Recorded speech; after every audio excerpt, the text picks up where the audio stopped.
Nos dias de hoje, a ciência pode explicar muitos dos fenômenos que acontecem em nosso planeta. Porém, segundo cientistas e pesquisadores, a ciência pode explicar apenas 95% dos casos de aparições de espíritos e gravações de fenômenos fantasmagóricos capturados por câmeras. Conheça, neste vídeo, como a ciência procura explicar esses fenômenos. Existem vários casos documentados, em gravações de câmeras de segurança, de objetos se movendo sozinhos, pessoas sendo atacadas, vultos estranhos passando em corredores vazios. Alguns desses fenômenos são forjados, mas outros nos deixam com uma pulga atrás da orelha. Veja 5 explicações da ciência para esses acontecimentos bizarros. Mecânica quântica. A mecânica quântica estuda as interações entre partes da matéria, que são menores que um átomo, como moléculas, íons, elétrons, e muitos outros. Essa parte da física fica realmente muito intrigante quando seus cientistas começam a falar sobre espíritos e fantasmas. 2 desses cientistas teorizam que a consciência humana provém de microtúbulos dentro de nossas células cerebrais. E esses túbulos são responsáveis pelo processamento quântico. E esse processamento na escala quântica seria nossa alma.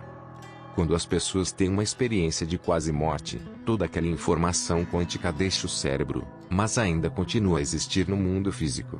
Por isso, algumas pessoas relatam experiências fora do corpo, nas quais conseguem ver seu corpo adormecido, enquanto pairam no ar sobre ele. Outras vezes, contam terem visto luzes no final de um túnel. E, até mesmo, relatam como visitaram lugares reais, muito distantes de onde estavam, quando adormeceram. Muitos membros da comunidade científica acreditam que a personalidade de uma pessoa pode ser capaz de sobreviver à morte e existir como uma entidade mental. Se essas entidades pudessem retornar ao mundo físico, então conceitos como possessões espirituais e canalizações de energia dos espíritos fariam sentido. Estimulação elétrica do cérebro. Em todo o nosso planeta, existem pessoas que alegam ter visto as infames pessoas das sombras. Esses seres são vistos de relance e, quando encarados, desaparecem. Muitos acreditam que são demônios, outras pessoas pensam que eles são seres de outra dimensão, e, alguns, até acham que são viajantes do tempo, que aparecem em nosso tempo num segundo. E no instante seguinte, já não estão mais onde foram vistos. Porém, alguns pesquisadores têm uma teoria mais plausível, que pode explicar essas pessoas das sombras. Alguns cientistas suíços estimularam eletricamente o cérebro de uma paciente com epilepsia. Após alguns instantes, essa paciente relatou ter a sensação de que uma sombra na forma de uma pessoa estava sentada na sala de pesquisas atrás dela, copiando cada movimento que ela fazia. Os médicos pediram a ela para ler um cartão, mas a paciente disse que a sombra tentou tirá-lo de suas mãos. Isso aconteceu porque esses cientistas estimularam a junção temporal parietal esquerda, a parte do cérebro que define a ideia do ser. Ao interferir com essa área, que nos ajuda com a diferenciação entre nosso ser e as outras pessoas, os médicos impediram que o cérebro da paciente entendesse seu próprio corpo, levando-o a criar em sua mente uma versão sombria de si mesma. Esses pesquisadores acreditam que essa seja a chave para entender por que tanta gente com epilepsia, esquizofrenia, ou até mesmo pessoas saudáveis, encontram essas pessoas das sombras, e muitas outras criaturas desse tipo. Problemas com fotografias e filmagens de câmeras. Caçadores de fantasmas têm uma relação de amor e ódio com as famosas orbes. Essas bolas brilhantes de luz são supostamente espíritos de pessoas que morreram, mas ainda não se foram. Elas são invisíveis a olho nu, e só podem ser vistas em fotografias, e é, por isso, que essas bolas translúcidas causam controvérsias. O cientista e cético, Brian Dunning, diz que, quando um pedaço de poeira, ou mesmo um inseto, está muito próximo da câmera, ele aparecerá como um círculo borrado e fora de foco. E graças ao flash da fotografia, o orbe aparecerá brilhando, sendo confundido com um fantasma.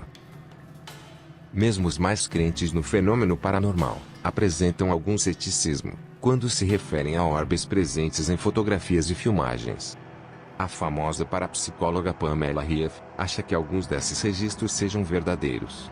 Porém, ela aponta diversas outras causas naturais para os orbes, como fios de cabelo, lentes sujas ou molhadas, reflexos ou movimentos durante a exposição. Graças ao entendimento básico de como a fotografia funciona, muitos sites sobre o paranormal não aceitam mais essas fotos e filmagens, porque dizem que muitas delas são falsas.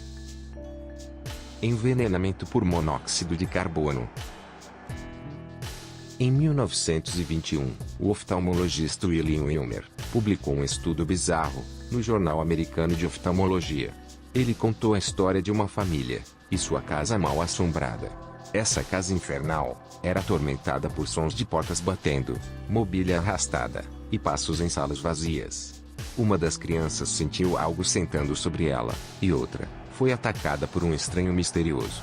À noite, a dona da casa acordou e viu um homem e uma mulher parados ao pé da cama e, instantes depois, sumiram. À medida que as assombrações continuavam, a família ficou cansada e depressiva, e suas plantas começaram a morrer. Foi então que descobriram uma fornalha com defeito. Ela tinha como função expelir a fumaça pela chaminé, mas em vez disso, o gás estava sendo parcialmente distribuído pela casa. O resultado disso, a família estava sofrendo lentamente de envenenamento por monóxido de carbono. O monóxido de carbono não tem cheiro, nem cor, o que torna difícil de detectá-lo. Ele é perigoso, porque nossas células sanguíneas o absorvem mais facilmente que o oxigênio. Essa privação de oxigênio leva a sintomas como fraqueza, náuseas, confusão e até a morte. Mas antes de bater as botas, você pode sofrer alucinações, exatamente como aconteceu com a família da casa assombrada. Efeito ideomotor. O movimento espiritualista estava em seu auge nas décadas de 1840 e 1850. Ele prometia às pessoas se comunicar com seus conhecidos ou familiares que faleceram. Um dos métodos usados era o tabuleiro de Ouija. Ainda hoje popular, o tabuleiro é coberto por letras, números e palavras simples, como sim e não. As pessoas então colocam as mãos sobre um indicador móvel e fazem perguntas aos espíritos, que as respondem arrastando o indicador letra por letra, até formar frase ou palavra de resposta. Outro método diferente de interagir com espíritos era a mesa basculante. Durante uma sessão espírita, as pessoas rodeavam uma mesa e colocavam as mãos sobre ela. Para surpresa de todos, a mesa começava a tremer e a se mover sozinha. Muitos charlatões definitivamente estavam envolvidos em alguns desses acontecimentos sobrenaturais. Mas nem tudo era uma fraude. O renomado cientista Faraday resolveu averiguar. Através de experimentos inteligentes, Faraday descobriu que as mesas geralmente se moviam, graças ao efeito ideomotor. Isso acontece quando o poder de sugestão faz com que nossos músculos se movam sozinhos. Um evento similar aconteceu em 1853, quando 4 médicos fizeram uma sessão espírita experimental. Quando eles secretamente disseram à metade dos participantes que a mesa se moveria para a direita, e a outra metade que ela se moveria para a esquerda, a mesa ficou parada. Mas quando os médicos disseram a todos que a mesa se moveria em apenas uma direção, o efeito ideomotor atacou novamente. O mesmo princípio se aplica ao tabuleiro de Ouija. São nossos músculos que fazem o truque, não os espíritos. O que sabemos é uma gota. O que ignoramos é um oceano.